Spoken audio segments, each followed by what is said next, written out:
How would you like a 15% discount to my daily email, the stack of stuff, the show notes, discounts to the conference, all of that? All you need to do is text the word show to 33777. You'll get the annual subscription with a 15% discount to my daily email. You'll get the stack of stuff, the links to the show notes, discounts to the conference, and so much more. All you have to do is text the word show, SHOW, to 33777. Text show to 33777.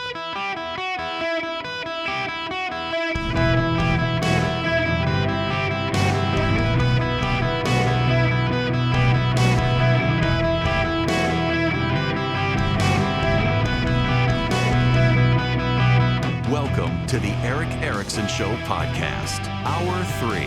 Hello, America. It is Eric Erickson here across the United States. The phone number is 877-973-7425 should you wish to be on the program. There is some breaking news. You should know it's happening right now. The Federal Reserve meeting has said it intends to hold rates steady. It's not going to cut rates, that there are uncertain impacts from the Iran war as a result. They do think that spiking oil and inflation angst complicate what's happening. Inflation did spike last month. That is a concern. They believe it may just be a temporary thing. However, concurrent to all of that, oil prices are up. West Texas is at $96 a barrel. Brent crude is at $106 a barrel. Natural gas has gone up, just so you know.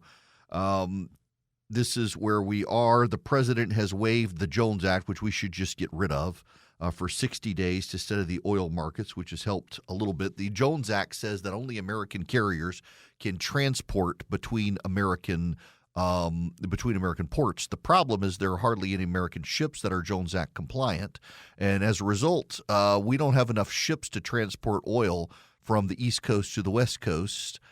And that is causing part of the problem, along with California shutting down oil refineries or oil refineries abandoning California.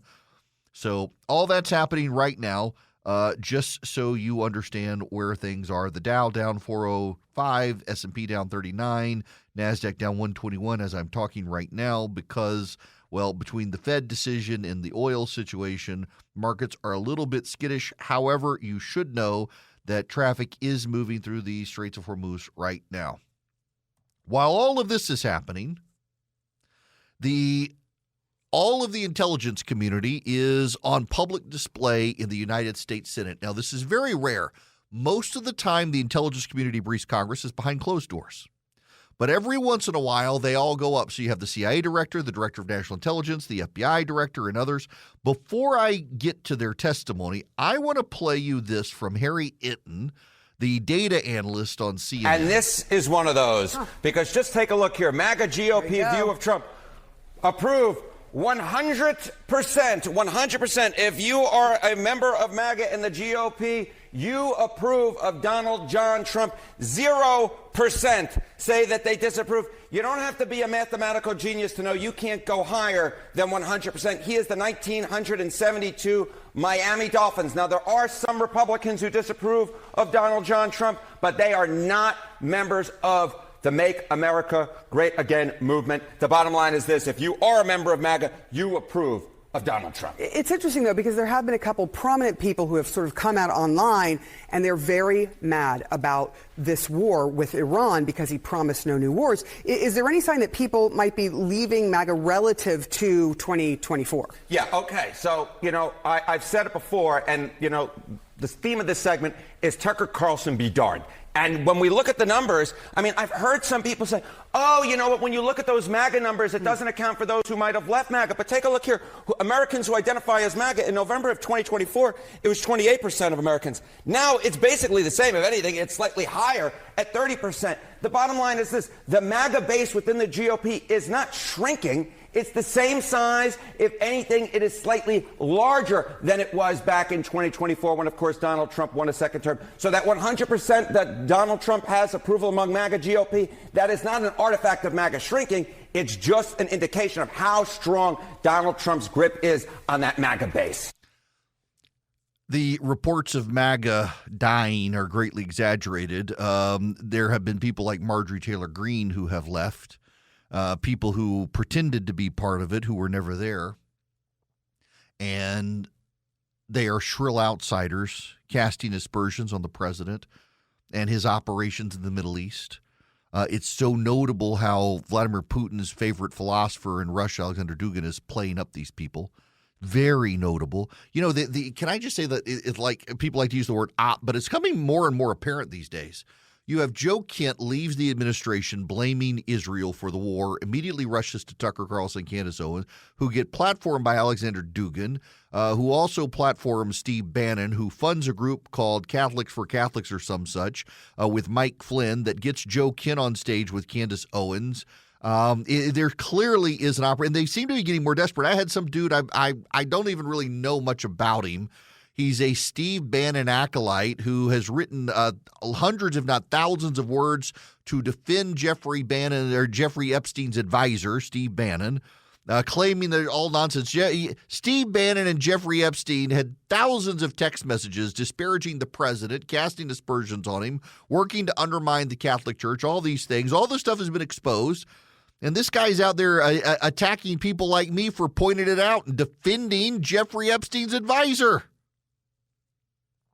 And now defending Joe Kent. These people, that it's collapsing. The president's policies in the Middle East to take on a terror master regime, and these people are upset about it.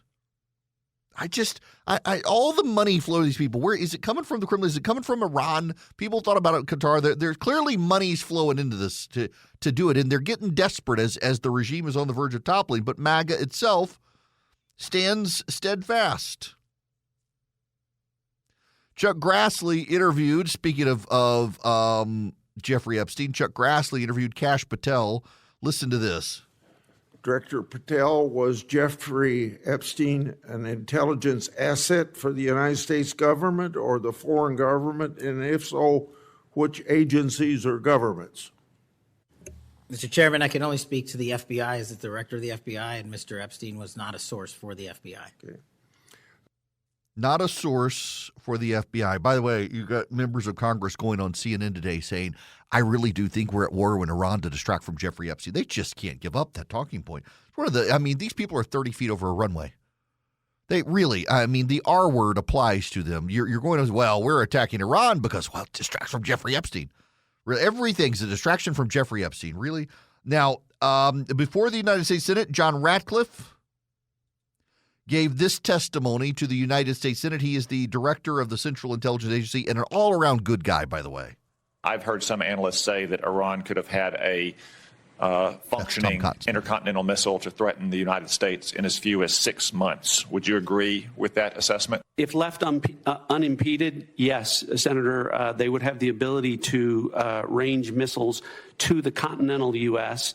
It's one of the reasons why degrading Iran's missile production capabilities that is taking place right now in Operation Epic Fury is so important to our national security. There you go.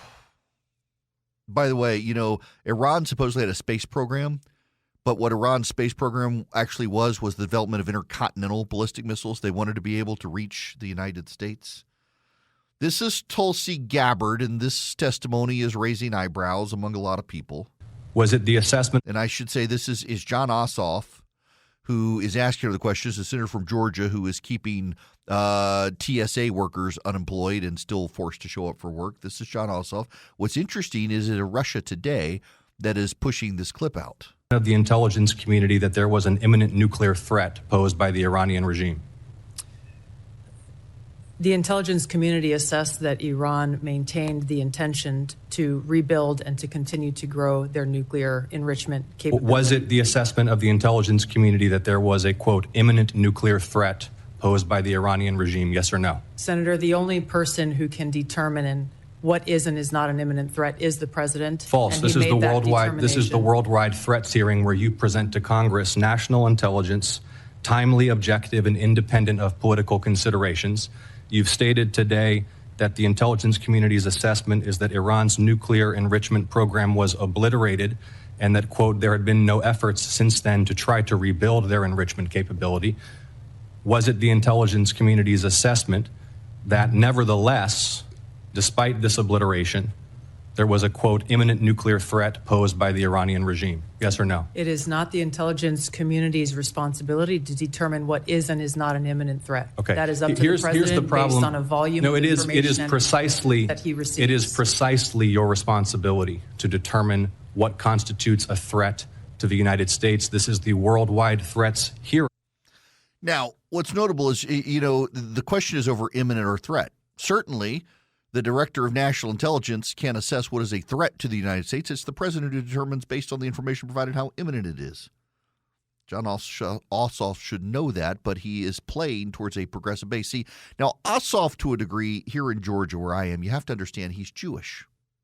And progressives don't trust him because he's Jewish. They've given him a very hard time. So he's doing what he can to placate progressives in Georgia and around the world. He wants to fundraise off of them.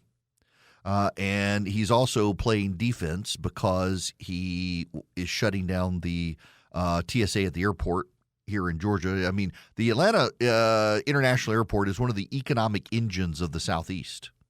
And because Ossoff is refusing to fund TSA unless he can gut Border Patrol and ICE, he's shutting down the capacity of the Atlanta airport to function, which cripples the economic capacity of the Southeast United States. So to offset that, he's got to do a song and dance for the progressive left by trying to undermine our operations in Iran, which are, of course, an actual threat. He's in a very difficult, hilarious position. And if he was not so beholden to the left right now, he might be able to stretch his legs and be a little more, independent. He's not a very independent guy. He's a pretty predictable pawn of the left these days. In large cases, he's just scared of them. He wants to raise money off of them, but he can't be pro-Israel in order to raise money off of them. It's a distinct setup in this situation where he's flailing about on these sorts of things. It's been a very interesting day, and here is part of what we know. The Iranians were plotting operations in the Middle East to target American interests abroad. They were planning additional targeting of American troops, an American interest in the Middle East, American port activities, and American ships in the Middle East. They were targeting in Europe through proxies members of the Iranian opposition, and they were targeting Israelis as well. The Iranians couldn't help but try to target us, and we have taken them out. By the way, there has been now another, the Israeli Defense Force just confirming they have killed Hassan Ali Marwan, who is the commander of the Imam Hussein Division. The Imam Hussein Division is the military force used by the Iranian Quds Force to advance the interest of the Iranian terror regime and carry out attacks. He was responsible for coordination between the division and senior military leaders of both Hezbollah and the Quds Force. In addition, he commanded the launch of missiles and drones and rockets towards Israel. So the man who is in charge of firing the missiles at Israel, in addition to working with Hezbollah and Hamas, has now been obliterated by the Israelis in the last 12 minutes. That announcement has come out as the United States continues now working along the coastline in Iran to destroy operations there to keep the Straits of Hormuz closed. The straits are now seeing ships flow through it, and it is it continues to be successful. And as it's successful, the American press corps continues to come out and insist that this is a disaster, this is bad, and that we're going to lose this fight. The amount of people in the press who want Donald Trump to lose this fight because they are afraid that it could help him and the Republicans in the midterms, the entire American press corps going in on this. It's going to be funny to watch how they try to spin it if we actually are as successful as it looks like we're going to be. Guys, I'm excited to tell you about Pocket Hose. This episode's brought to you by them. They're the world's #1 expanded hose. So if you're like me, I got a Pocket Hose a couple of weeks ago, so it was great that they became a podcast sponsor because I had the stupid hose in the back, and, it comes wrapped up, and it twisted, and it kept getting in knots, and the pocket hose copperhead and the pocket pivot, they don't do it. They're a game changer. Now, here's the thing. I don't get kinks, and they collapse, and it works. I've been using it to spray off the pollen because it's already got pollen in our backyard and on the driveways. I've been spraying it off. I've been cleaning. I've been gardening with it. The pocket hose, it doesn't kink up on me. It doesn't, it's easy to stretch out.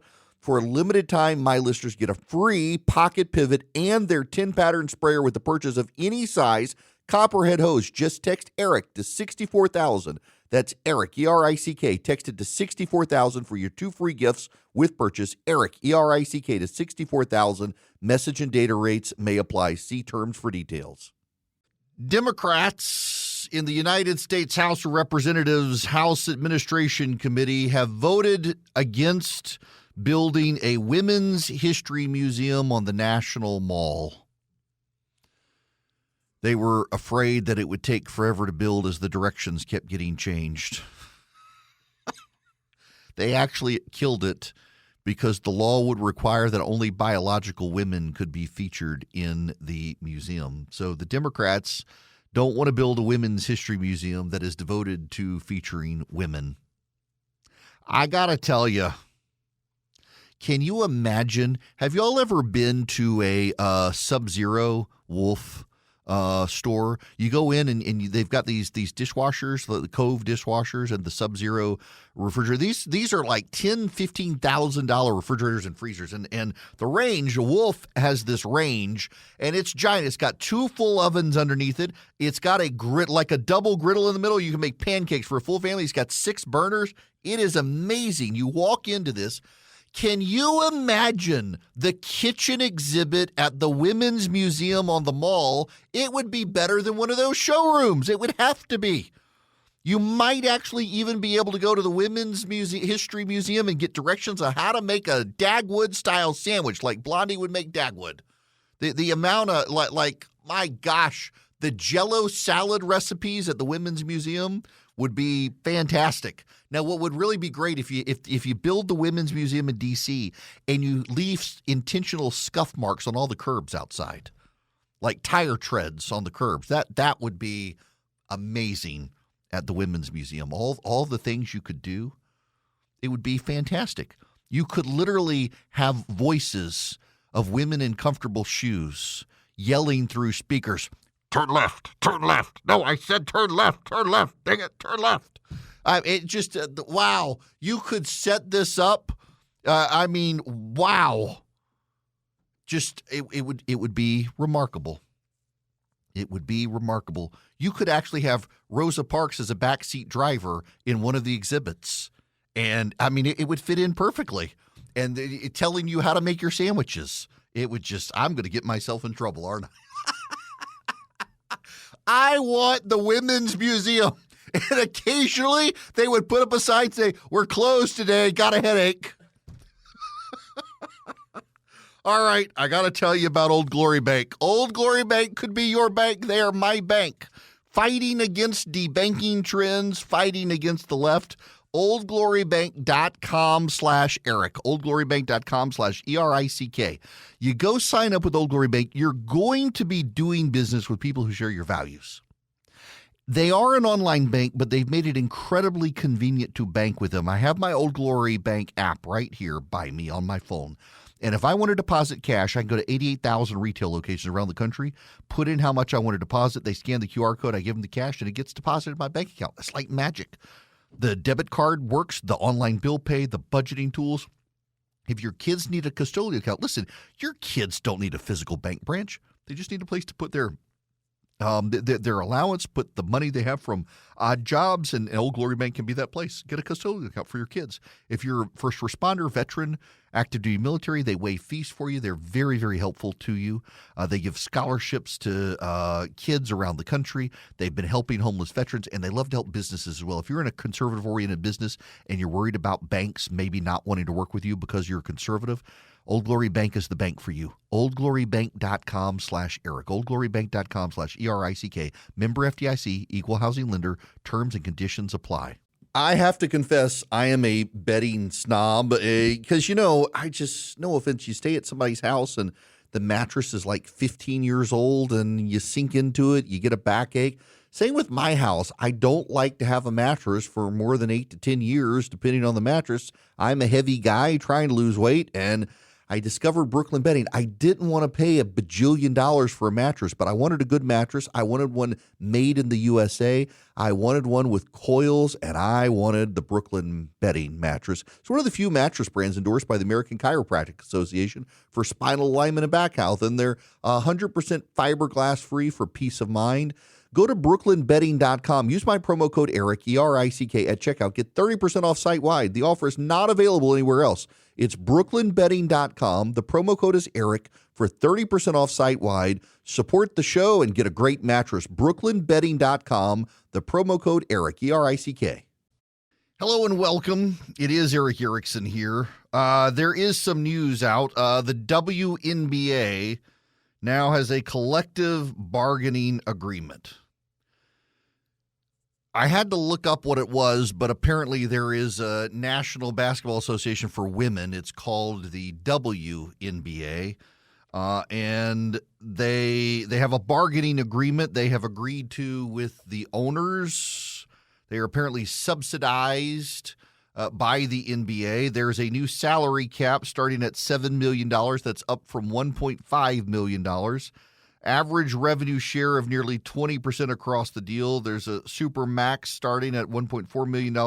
The average salary will be in the range of $600,000. The minimum will be above $300,000. These women will have to decide, do they want to take the chance and work at a Panda Express or a Buc-ee's, get better benefits and pay, or do they want to stay at whatever the WNBA is? Some of them will want to make a go of it.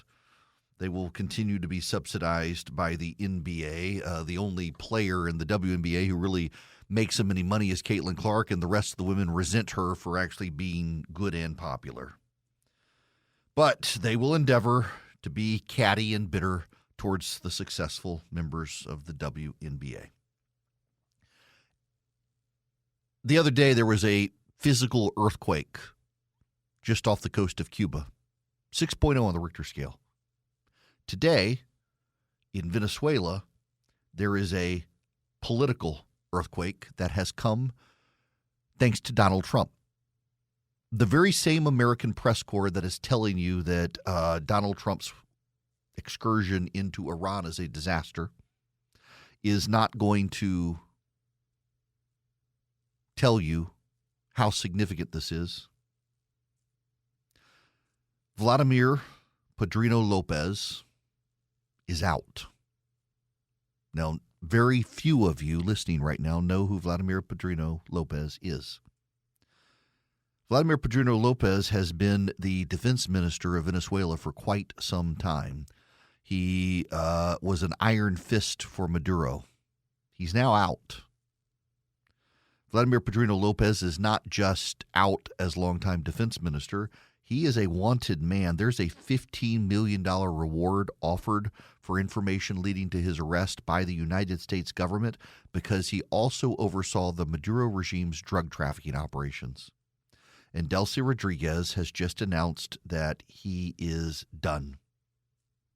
She is replacing Vladimir Padrino Lopez with Gustavo Gonzalez Lopez, no relation, as Minister of the Popular Power for Defense.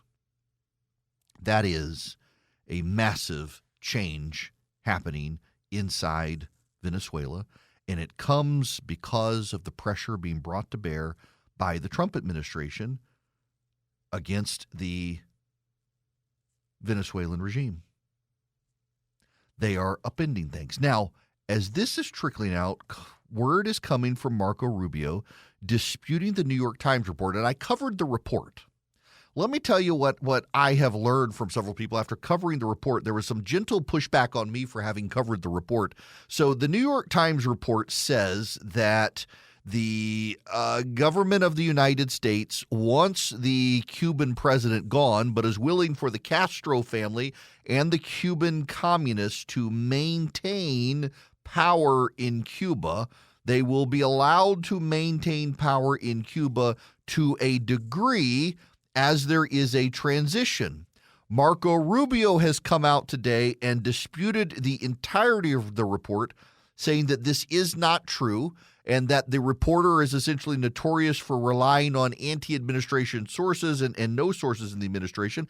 And a friend of mine who would know tells me that in particular, this reporter is notoriously tied to the Democrats and also does have sources in the Cuban communist regime. So when the reporter for the New York Times says that according to sources familiar, the president is willing to allow the communists to stay in charge, that his sources could actually be the Communist Party of Cuba and not the president of the United States. The president of the United States is out today saying that statehood should be in the cards for Cuba. As I mentioned in the first hour, I'm not opposed to that. I don't actually think it's going to happen. Can we just step back for a moment, though? Can we step back for a moment here? And I know there are a lot of people who hate the president,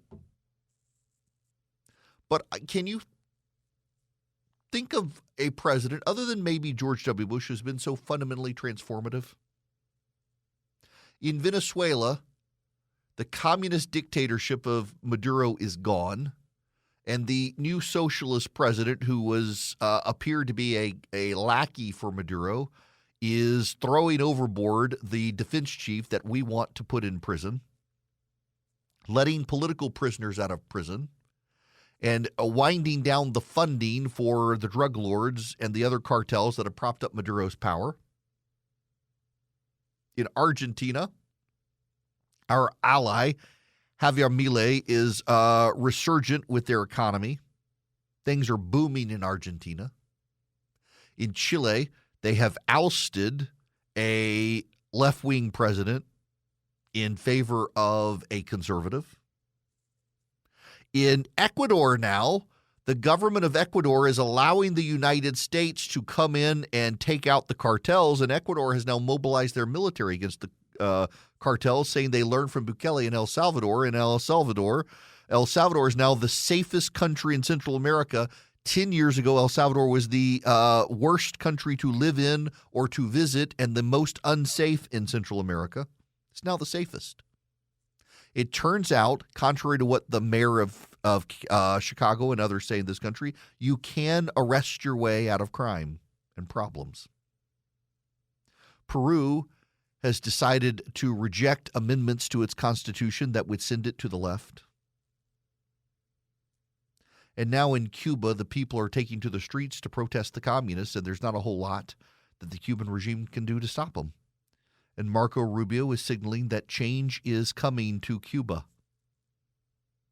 Marco Rubio is signaling that there will be a collapse of the Cuban government one way or the other. It's only a matter of time. This is increasingly showing just how dramatic the president of the United States is realigning the world. The president of the United States, I myself was skeptical given some of the people he was surrounded by, including people like Gabbard and Kent. And instead, he seems to be listening to Marco Rubio and those who understand that there must be a robust vision of American leadership in the world. And while I still have issues with some of his domestic policies, I think we need another reconciliation package. I think tariffs are bad. I think government ownership of corporations is bad. It's socialist, and I got complaints. He's got a deeply mature and robust foreign policy that will pay dividends to the United States. And I want to go back to something I mentioned at the beginning of the show. Let's just say the best case scenario works out, and maybe it won't. Maybe the press is right. Maybe all of the people who are screaming we're losing, maybe they're actually right. It doesn't look like it. Israel continues to take out Iranians. Israel is picking off more and more of Iran's leadership. Did you know today the president of Iran has been he's called Turkey, he's called Moscow, he's called the UAE, he's called Abu Dhabi, he's called Riyadh, he's called Doha. He's called all of the Middle Eastern leaders to say, hey, guys, I'm not even talking to the IRGC. I'm not talking to the Ayatollah. They won't give me a meeting. I'm not in charge. I don't know who's in charge. I'm the president, but I'm not leading anything. Please, Israel, don't drop a bomb on me. That's where that guy is. I'm not making that up. Big story today. The Iranian president has called the Middle Eastern allies, has called the president of Turkey, has called Vladimir Putin, and has said, hey, I don't know how to get the message to Israel and the United States, but I'm not in charge. I may be the president, but it's not me. I don't know who to talk to. Please don't bomb me. The regime is fracturing. People are fleeing. People are hiding. More and more of the mullahs are fleeing to Canada, where, by the way, in Canada, there is a large population of Iranian refugees who are rooting for the collapse of the regime. I follow several people in Canada who are Iranian, and they've been showing the crowds of the anti-regime protests all over Canada. You've got that realigning in the Middle East.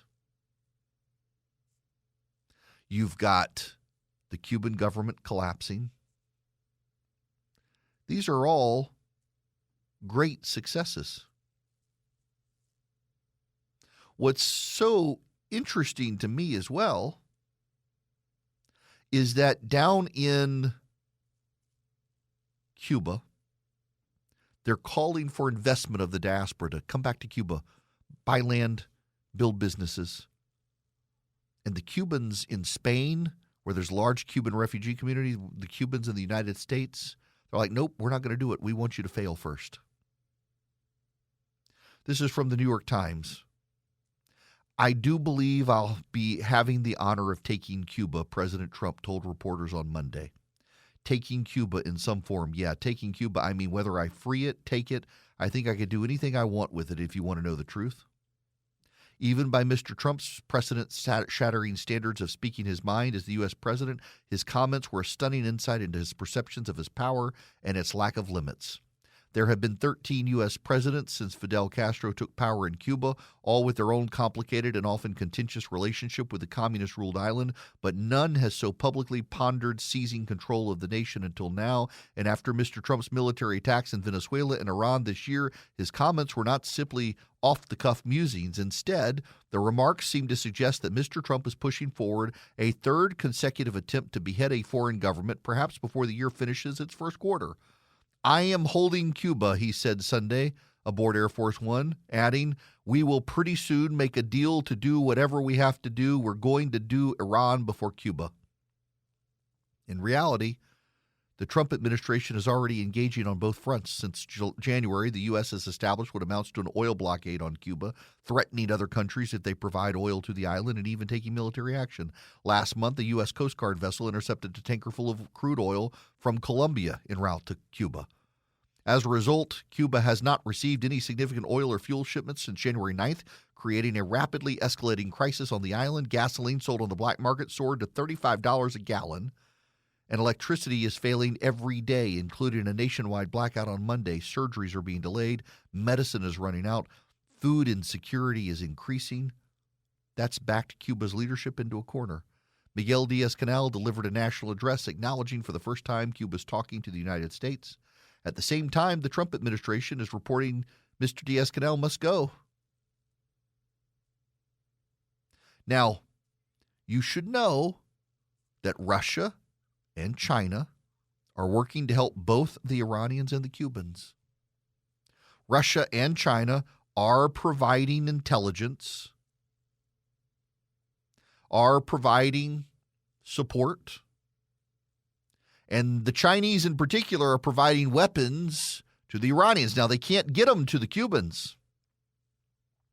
In fact, in Cuba, the Chinese can't fly into Cuba. Do you know why? Because there's no fuel to fill the planes up to fly them out of Cuba once there. None of these people are wanting to go to Cuba and hang out in the dark. In Venezuela, you have the upending of the regime of Maduro, who's now in jail in New York. The wanted defense minister has just been ousted. with a $15 million bounty on his head by the United States. In Cuba, the government is now in negotiations with the United States, and the President of the United States is saying maybe statehood for Cuba. Being a little flippant about it. And now in Iran, it's not just the defense leadership and the militia leadership and the head of the spies. Right now, the Grand Ayatollah Abdullah Javadi Amoli, who issued a fatwa declaring death to Trump and the Zionists, has now been killed not by Israel, but by the United States. The President of the United States, Donald Trump, is one of the most consequential presidents in the 20th, 21st century, and is realigning the Western Hemisphere in ways that other presidents wanted to. If you talk to people who work for George Bush, what those people say is that they all knew there were problems in the Western Hemisphere, but they were so focused on Iraq and Afghanistan that it kind of slipped by them. They knew there was a problem. They knew there were issues with China. Remember, in Panama, we booted the Chinese out of control of the Panama Canal. In Chile, we're booting them from controlling rare earth mineral mines. They knew there was a problem, but they didn't have the resources to do anything about it. And now here comes Donald Trump after years of neglect by the left in America, by the Democrats, by Obama, and by Biden. Donald Trump is single-handedly realigning the Western Hemisphere towards the United States and undermining Russia and China in Iran. We've got the Ukrainians on our side combating drones now. We're helping Ukraine. Everybody who is betting against the United States looks like they're going to lose, and that would be a good thing. Don't bet against the United States of America. I had a near-death experience a few years ago. I was given 24 hours to live, and at the time, didn't have a lot of life insurance and had to figure out where to go and what to do to get good term life insurance, take care of my family if something happened. Listen, y'all don't need to go through a near-death experience to realize you need to take care of your family. Go to SelectQuote.com today and start pricing life insurance. SelectQuote makes it super easy for you to take care of your family. If you're new to life insurance, you're not alone. SelectQuote makes it easy. For over 40 years, they've helped more than 2 million Americans understand their options and get the coverage they need. You can do it too. Life insurance is never cheaper than it is today. Get the right life insurance for you for less and save more than 50% at SelectQuote.com/Eric. Save more than 50% on term life insurance at SelectQuote.com/Eric, ERICK. Go today, get started, think of your family. SelectQuote.com/Eric. Hello and welcome. It is Eric Erickson across the United States. There's no reason at this point to give you the phone number because we're almost out of time. Dell has decided to cut 11,000 jobs. They're spending $569 million on severance, calling it disciplined cost management. It is more and more companies, particularly in technology, they're winding down jobs. Now, interestingly enough, the software programmers are the ones not being impacted by AI. They're getting more and more work to do because of AI. But the layoffs are coming. What I find interesting is that Michael Dell once said that Apple should sell everything and give the money back to the shareholders. And Apple is now the most valuable company, or one of the most valuable companies in the world. It's in the top 3, bounces back and forth between number 1, number 2, number 3.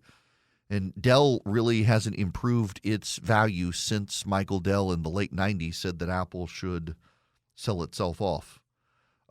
There's a market for PC. I don't understand the PC. This is why I rely on Vision Computers. Not an ad for them. I have to rely on them because, I'm a Mac guy. I'm an Apple guy. I always have been.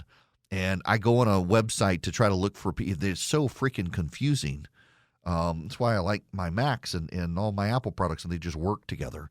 My son needed a gaming PC, and Apple's terrible at gaming PC, so we went with Vision Computer. But, I looked on Dell, and I couldn't make heads or tails of it. It's confusing stuff, and that's not just their fault, but the whole operation is. And, maybe at this point, Dell needs to wind down and give the money back to the shareholders. Eden Pure would love to do business with you. You can save money with them. You can save up to $200. getting 3 of their Eden Pure thunderstorms, their air purifiers. They use 3 technologies. They trap pollen, dust, mildew, pet dander, all that stuff. They kill 99.9% of bacteria and viruses by generating plasma, and they generate ozone, which wipes out odors. And if you're not satisfied with their odor elimination capability, they have a money-back guarantee. Save up to $200 at EdenPureDeals.com. The discount code is ERIC3, ERICK3 at EdenPureDeals.com. The Eden Pure Thunderstorm, I keep one in my travel bag. They're small, they're portable. You can plug it into the wall. You can plug it up with a USB cord as well. I've used it in rental cars. I've used it in hotel. I used it in a hotel room the other day. Used it on my back porch, and they just work to wipe out odors. They will wipe out odors for you, and if they don't, get a money-back guarantee. EdenPureDeals.com. See site for details on the money-back guarantee. EdenPureDeals.com. The discount code is ERIC3, ERICK3 at EdenPureDeals.com.